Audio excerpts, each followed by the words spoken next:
Microwave instructions. This is the control panel for the microwave.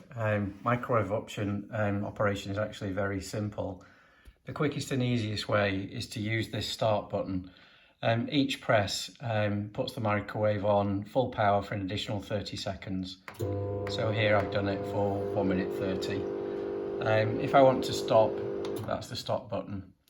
If I do need to set the power and the time separately, this is the power button. So each press changes the power, so I'm going to choose 500. And then the time, we're going to choose 1 minute and then press start. And then that's the stop button. The door open button is this large button on the right hand side. Just press to open the door. As you can see, the door's now open. Final thing to say is there is a steamer accessory that comes with the microwave. It's in the drawer below, and it's this orange bowl with various sections for steaming food. That's it.